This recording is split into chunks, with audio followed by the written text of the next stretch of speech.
Enfin, parce que tout le monde n'est pas égal. On devrait tous être sur le même piédestal, si tu veux, là.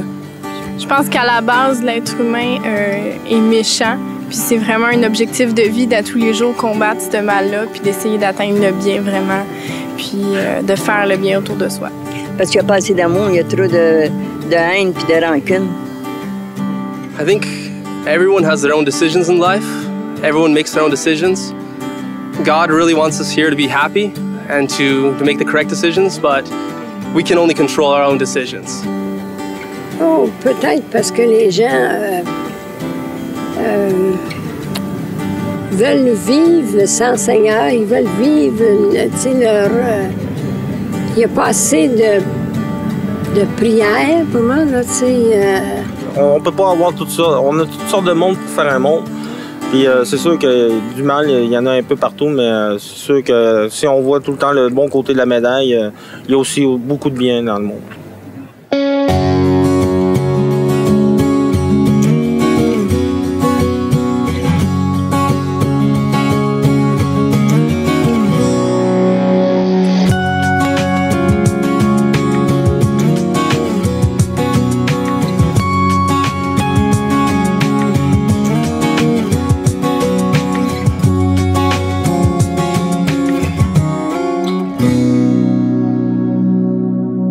En général, François, dans les différentes religions, les gens font énormément de choses pour aller au ciel.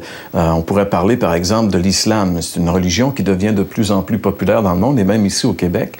Et par contre, dans l'islam, les gens ne savent peut-être pas, mais pour aller au ciel, il y a pas mal de choses à faire. D'abord, c'est une religion qui exige des prières 5 fois par jour. C'est pas le genre de prière qu'on fait parce qu'on a envie de parler à Dieu, c'est parce qu'on est obligé de les faire. On arrête là. Il y a également le séjour à la mosquée presque obligatoire le vendredi. Il y a le jeûne du Ramadan, c'est quand même 40 jours. C'est sûr que c'est un jeûne bien spécial. Oui, c'est particulier, mais quand même. Surtout au Québec, étant donné que le soleil ne brille pas longtemps dans ce temps-là. Mais en tout cas, et il y a aussi l'obligation d'aller faire un pèlerinage à la Mecque au moins une fois dans sa vie, si c'est possible. Donc, c'est quand même pas mal de choses à faire. Pas simple, là. Puis même quand tu as fait tout ça, tu n'es pas encore certain. Je me rappelle d'un de mes amis qui étudiait dans une école coranique pour devenir un imam et qui avait demandé à son enseignant s'il savait où est-ce qu'il allait aller. T'sais. Et là, celui qui était l'imam qui enseignait a dit non, il ne savait pas. Il dit on pose d'ailleurs pas ce genre de questions. Alors ça l'a remis bien en question des choses dans la vie de mon ami qui s'est converti un petit peu plus tard au Christ. Mais on pourrait penser aussi à l'hindouisme, par exemple. C'est aussi une religion qui commence à percer énormément notre monde occidental. Et dans cette religion, on cherche à s'améliorer. En fait, c'est peut-être pas tout à fait une religion, mais on cherche à s'améliorer. C'est une philosophie de vie. Ouais. Et si on réussit pas, c'est pas grave. C'est pas grave. Je veux dire, jusqu'à un certain point, c'est grave, mais on a la chance de se reprendre dans une vie ultérieure. On a inventé le système de la réincarnation. C'est de là que ça vient. Ouais. Puis on pourrait penser plus près de nous au catholicisme, finalement. Oui, bien c'est ça les Québécois que nous sommes, la plupart, on est venus au monde dans l'Église catholique et puis on voit là-dedans qu'il y a beaucoup d'exigences aussi et toujours le même problème, les exigences, mais pas d'assurance. Il y a jamais...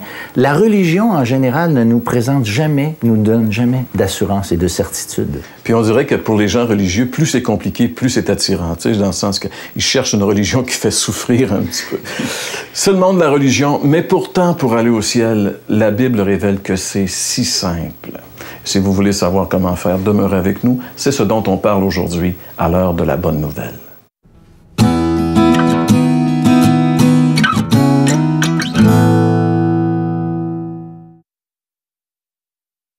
Alors, la chronique d'aujourd'hui sera consacrée à une question dont la formulation est facile, mais dont le vécu, dans l'expérience, peut être très douloureuse. Il s'agit de ce qu'on a appelé le problème du mal. C'est un problème qui intéresse au plus haut point la foi chrétienne, et la foi chrétienne dans son expression biblique orthodoxe. La Bible affirme que Dieu est souverain, Dieu a tout créé et il maintient tout sous son contrôle et sous sa direction. Et la Bible, plus que n'importe quel autre texte religieux dans l'histoire humaine, affirme que Dieu est bon, que Dieu est amour. C'en est presque une définition. Dieu est amour. Et en même temps, la Bible est notre expérience. La Bible l'affirme, nous le voyons dans notre expérience, il y a le mal, et en particulier le mal injustifié, le mal dans des innocents relatifs, souffrent, et parfois souffrent jusqu'à la mort. Alors comment expliquer la réalité du mal si Dieu est bon, si Dieu est amour, et s'il est souverain sur tout ce qui est? Plusieurs solutions en fait ont été données, et en général ce sont des solutions qui tendaient à nier l'un des termes. Parmi les solutions, certains qui ont été influencés surtout par les religions orientales ont dit mais le mal n'est qu'une apparence, le mal n'est pas vraiment aussi mauvais que cela, c'est une erreur d'aiguillage ou de perception. Et d'autres ont dit mais finalement peut-être que Dieu n'est pas aussi bon, n'est pas totalement bon, ou que à côté du Dieu bon, il y a un principe mauvais, ou d'autres encore, de nos jours, c'est la solution la plus courante, on remet en question la souveraineté de Dieu. On dit Dieu est amour, il aimerait bien éliminer le mal, mais il ne le peut pas. Alors je crois que la Bible s'inscrit en faux contre ces trois solutions, et nous voyons le message de la Bible le plus clairement possible à la lumière de la croix, où nous voyons affirmer directement et par implication la totale souveraineté de Dieu, qui a tout contrôlé pour que le Christ meure sur la croix, où nous voyons en même temps à la croix l'expression la plus élevée de son amour et la plus réelle de son amour, et où la croix manifeste le mal, l'injustice, la violence à son degré le plus élevé. Mais c'est justement là que nous voyons que Dieu a vaincu le mal et que Dieu a triomphé sur le mal par l'amour qu'il a manifesté en Christ. Et donc la croix est pour nous le fondement de la vie chrétienne. Elle est, si vous voulez, ce qui nous permet d'apporter, pas une solution, mais une première peut-être compréhension au mal qui demeure en certaines de ses dimensions un mystère, et qui nous permet d'espérer avec intelligence, raisonnablement, que Dieu va mettre un terme à l'existence du mal. Alors nous sommes exhortés, ce faisant, à ne pas pactiser avec le mal. Nous sommes exhortés justement à faire comme Dieu, c'est-à-dire à vaincre le mal en faisant le bien, et en particulier en manifestant notre amour pour Dieu et pour le prochain.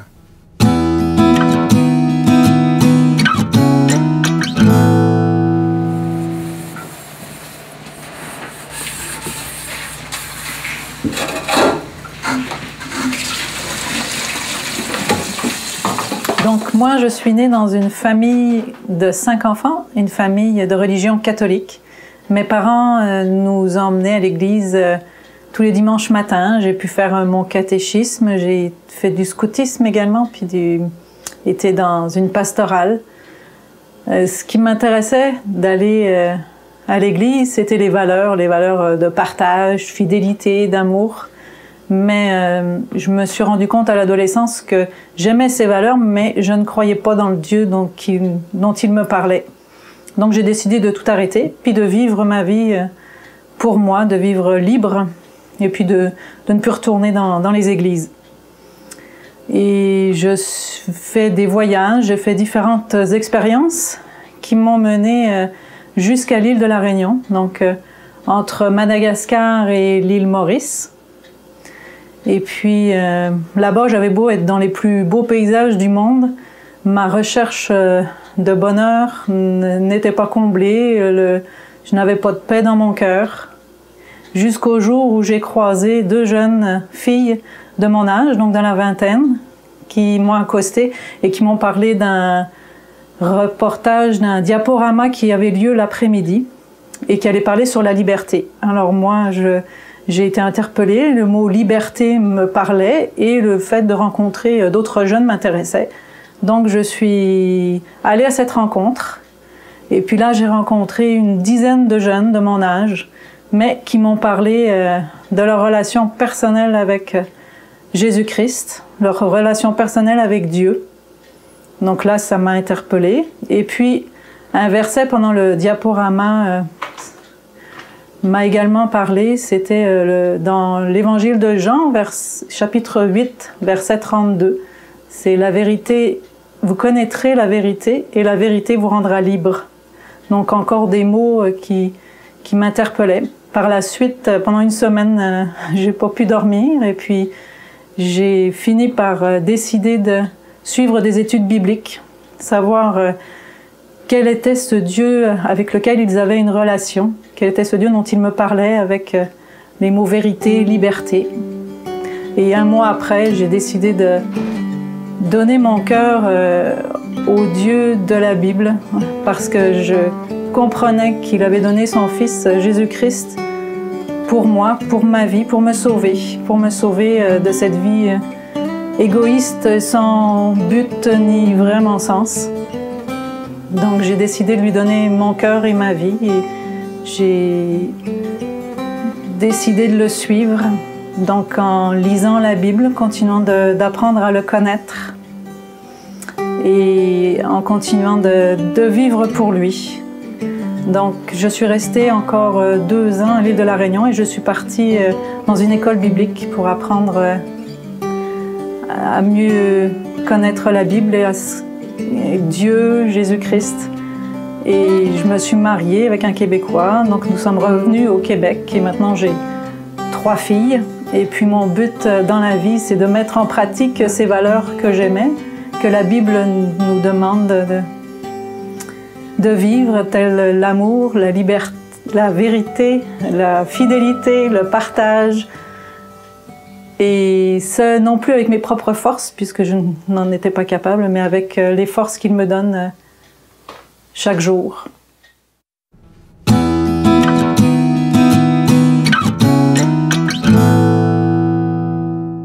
C'est en l'année 52 de notre ère que le grand aventurier intrépide et missionnaire, l'apôtre Paul, arriva dans ce qui était à l'époque la plus grande ville de Grèce, Corinthe, une ville portuaire aux mœurs dissolues dont la population importante oscillait entre les 700 à 800 000 habitants. Prenant son courage à 2 mains, il proclama la bonne nouvelle de l'Évangile dans cette ville et, à son grand étonnement, une de ses églises les plus prolifiques allait y naître. Quelques années plus tard, probablement en 57, il écrivait une lettre à cette église, et voici un extrait de ce qu'il lui disait. « Ainsi, celui qui est uni au Christ est une nouvelle créature. Ce qui est ancien a disparu, voici, ce qui est nouveau est déjà là.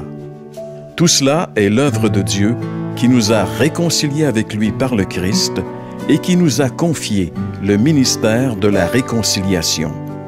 En effet, Dieu était en Christ, réconciliant les hommes avec lui-même sans tenir compte de leurs fautes, et il a fait de nous les dépositaires du message de la réconciliation. Nous faisons donc fonction d'ambassadeurs au nom du Christ, comme si Dieu adressait par nous cette invitation aux hommes. C'est au nom de Christ que nous vous en supplions. Soyez réconciliés avec Dieu. Celui qui était innocent de tout péché, Dieu l'a condamné comme un pécheur à notre place pour que dans l'union avec le Christ, nous soyons justes aux yeux de Dieu.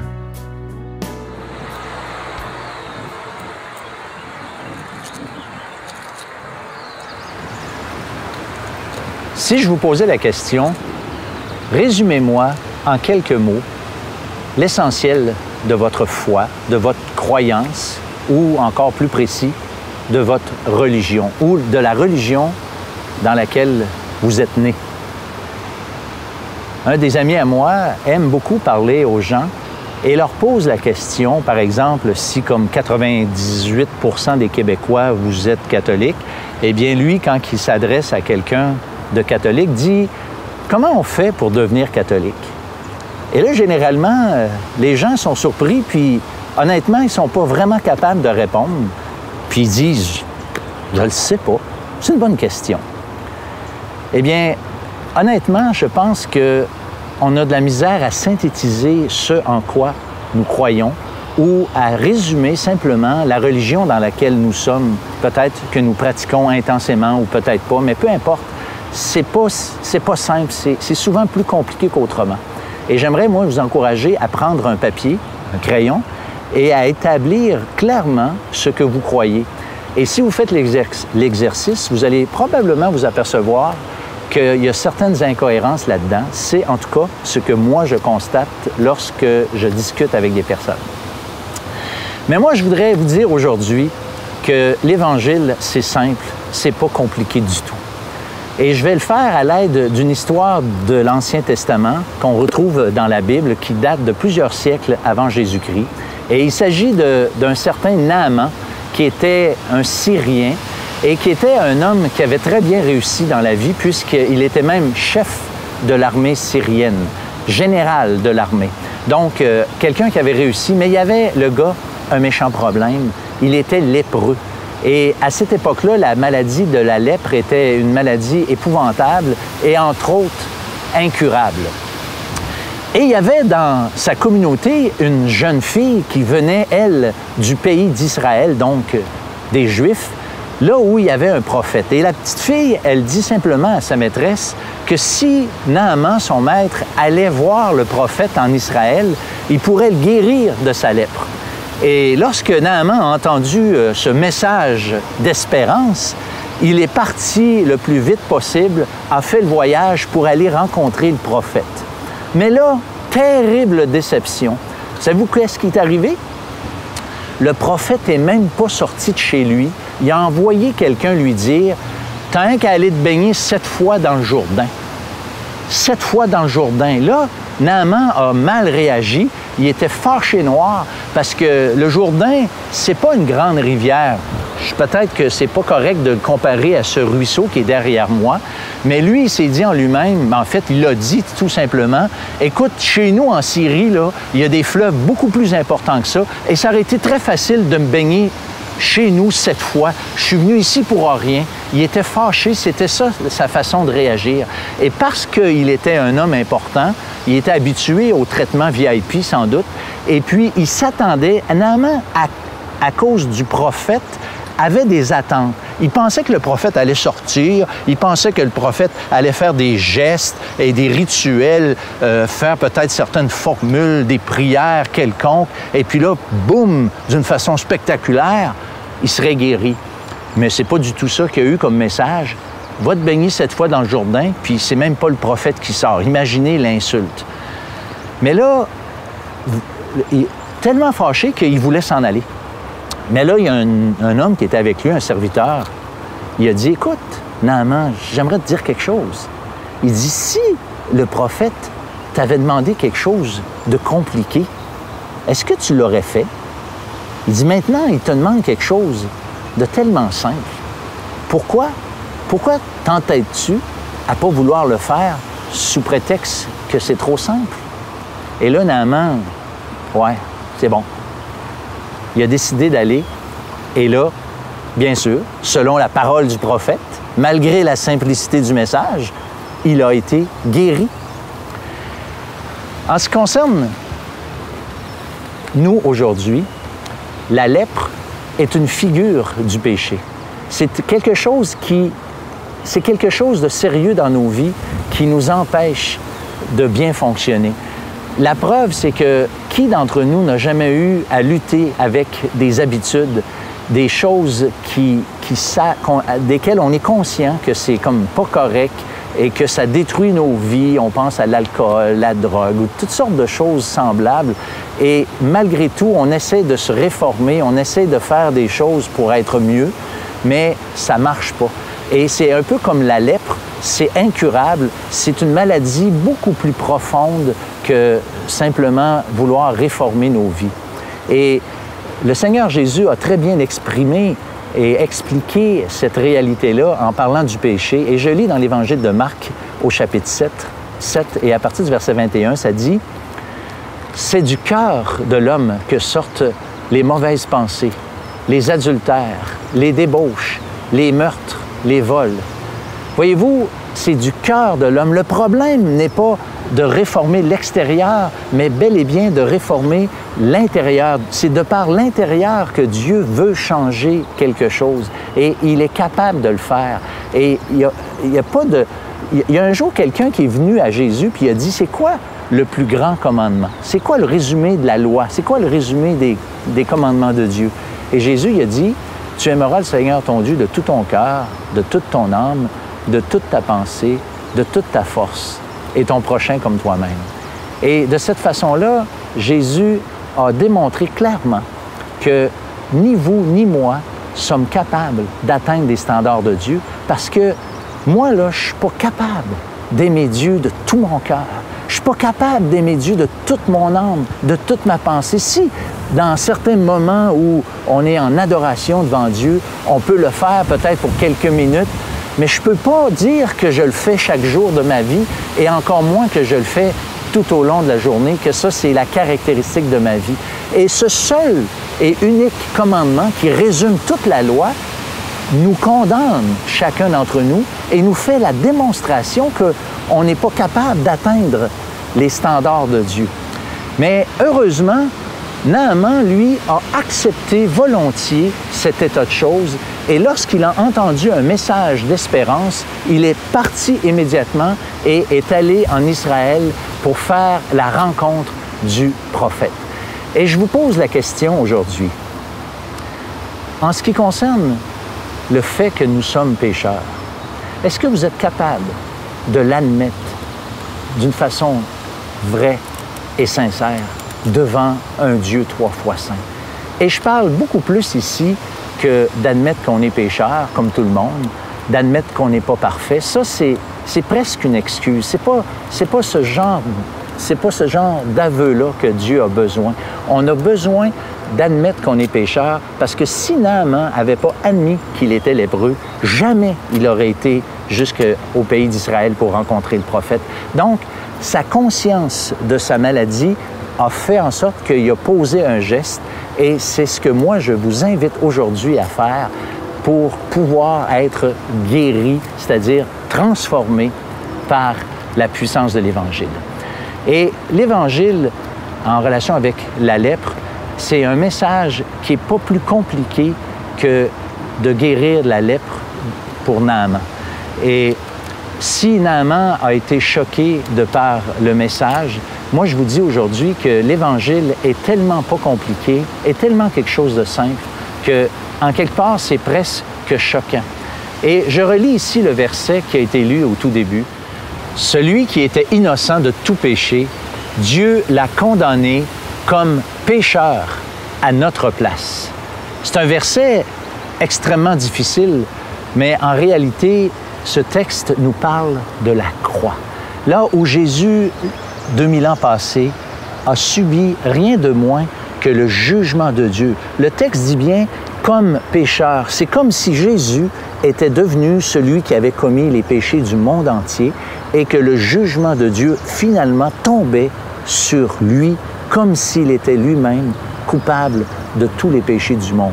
C'est quelque chose, c'est pas possible de saisir cette réalité, mais il faut néanmoins croire à cette réalité-là, accepter, comme Naaman a dû obéir pour être guéri et aller se baigner dans le Jourdain, nous vous invitons aussi à croire et à obéir à l'Évangile, parce que c'est un terme qui est exprimé à plusieurs fois dans le Nouveau Testament, qui veut dire simplement croire. Et je vous lis un verset qui le dit aussi clairement. En vérité, je vous le dis, celui qui écoute ma parole et qui croit à celui qui m'a envoyé a la vie éternelle et ne vient point en jugement, mais il est passé de la mort à la vie. On a donc besoin d'un geste qui va concrétiser, matérialiser notre foi, un peu comme Naaman a fait le geste d'aller se baigner, obéir à la parole du prophète pour être purifié.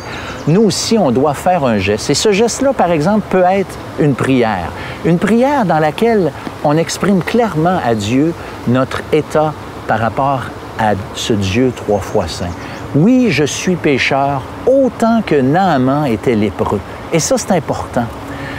Oui, j'ai le désir de m'en sortir. Oui, je veux que ma vie soit transformée. Je veux que mes péchés soient pardonnés. Je veux que Christ règne dans ma vie et lui laisser le contrôle de ma vie. Est-ce que vous êtes prêts de faire ça comme Naaman a été prêt de quitter son pays d'origine pour aller jusqu'en Israël vers le prophète? Bien, il faut que dans votre prière, ce désir sincère puisse aussi être exprimé. Et acceptez, croire de tous vos cœurs que Jésus est celui qui a vraiment subi la condamnation et que Dieu, en échange de votre foi, vous pardonne simplement, sans autre complication. Arrêtez et renoncez à tous ces gestes, à toutes ces démarches qui peuvent être faites pour changer, pour être pardonné, pour aller chercher la faveur de Dieu. C'est pas nécessaire. L'Évangile, c'est simple. L'Évangile, c'est pas quelque chose de compliqué. Vous n'avez simplement qu'à lui demander la raison. Tout est accompli, tout est fait. Pourquoi insister et vouloir en ajouter lorsque tout a été accompli? Je vous invite, là où vous êtes, de prendre cette décision. C'est tellement simple, c'est tellement pas compliqué, mais c'est tellement merveilleux. Moi, je l'ai fait, il y a déjà 35 ans passés, et je vous invite à le faire là où vous êtes, maintenant.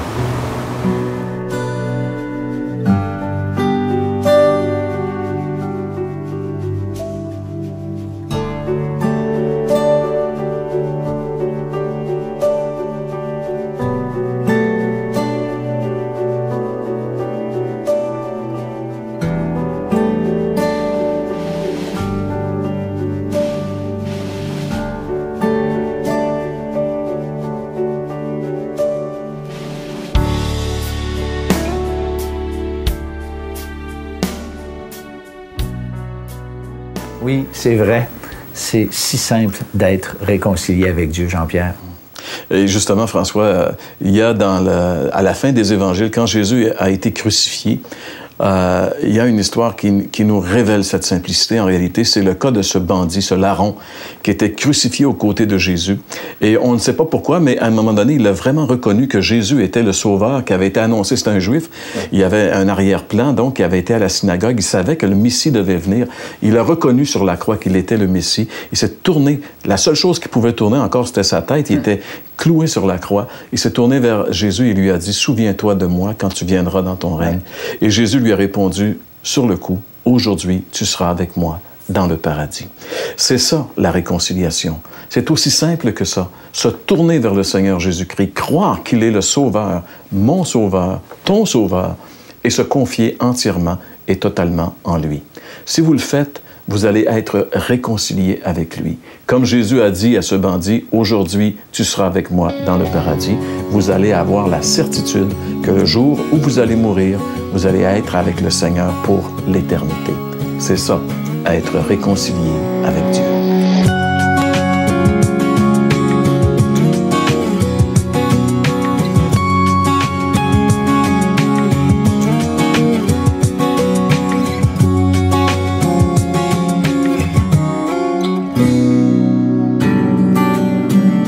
Nous remercions le Service d'orientation biblique de Québec.